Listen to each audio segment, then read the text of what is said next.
3, 2, 1, 0.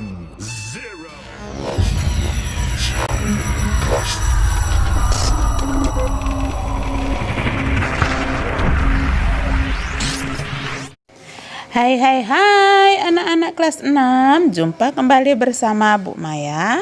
Dalam pembelajaran kita hari ini tema 4, subtema 1 tentang muatan SBDP, seni budaya dan prakarya. Nah anak-anak, semoga anak-anak tetap sehat dan semangat. Baiklah, hari ini kita akan belajar tentang SPDP dengan materi pengertian reklame dan ciri-ciri reklame. Nah, apa yang dimaksud dengan reklame ya anak-anak? Iya, reklame adalah salah satu bentuk ajakan atau pemberitahuan kepada orang lain. Tujuannya adalah untuk menawarkan dan mengajak pembaca agar mengikuti anjuran atau membeli produk yang ditawarkan dan meyakinkan bahwa barang yang ditawarkan berkualitas baik. Nah anak-anak, itulah pengertian dari reklame dan tujuannya. Sekarang kita lihat reklame berdasarkan tujuannya. Ada dua macam reklame berdasarkan tujuannya. Kita lihat yang pertama adalah tujuan komersial. Nah, apa itu? Reklame yang sifatnya menawarkan barang atau produk dan biasanya dipakai oleh para pedagang. Ya, komersial, ya. Yang kedua, tujuannya adalah non komersial. Apa itu non komersial? Yaitu reklame yang sifatnya mengajak orang lain untuk berbuat sesuatu atau memberikan anjuran yang baik. Nah, anak-anak, sampai di sini sudah paham kan?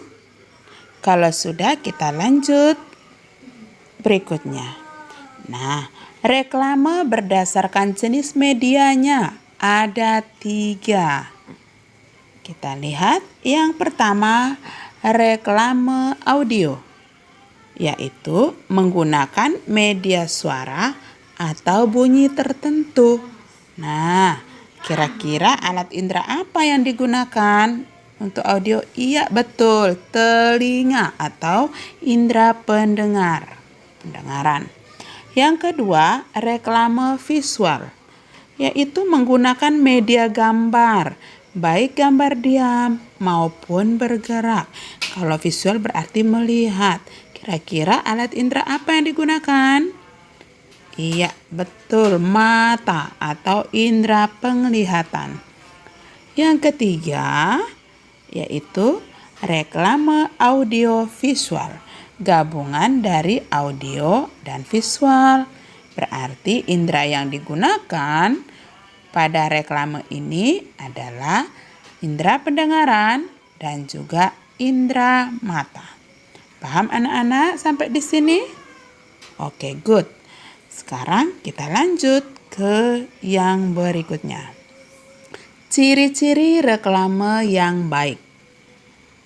Yang pertama, berisi informasi, membujuk atau mengajarkan sesuatu kepada masyarakat. Yang kedua, menggunakan kata-kata yang menarik. Yang ketiga, terdapat slogan di dalamnya. Yang keempat, terdapat gambar atau ilustrasi.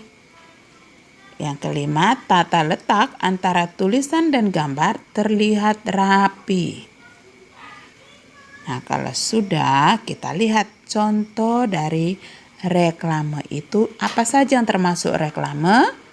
Nah, yang pertama baliho. Nah, kita lihat kalau anak-anak lewat di jalan-jalan besar, ada yang dari kain yang besar seperti ini nih, iklan XL. Nah, itu namanya baliho, besar sekali ya. Bisa dibentangkan dari atas sampai ke bawah. Nah, itu adalah reklame. Jenis yang pertama itu adalah baliho. Kemudian yang kedua ada yang namanya brosur. Siapa yang belum pernah lihat brosur? Nah, ini dia contohnya. Ini contoh brosur. Misalnya brosur penerimaan siswa baru. Itu juga brosur yang dilipat-lipat ya. Kemudian ini ada videotron. Videotron kalau di kota-kota besar, kalau anak-anak pernah ke Pekanbaru, itu biasanya di pertengahan jalan itu kayak TV besar tulisannya yang berjalan itu. Itu namanya juga reklame yang disebut videotron. Nah, yang berikut, jenis reklame yang berikut adalah banner. Nah, ini biasanya kalau kita lihat di rumah-rumah makan, itu ya, untuk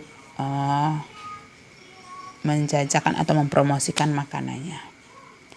Nah, berikut ada yang namanya poster. Nah, poster ini sering anak-anak lakukan, sering anak-anak buat ya dengan tema-tema tertentu seperti di sekolah kita. Ini ya, brosur tentang hati-hati penggunaan narkoba atau obat-obat terlarang. Nah, ditempel tuh.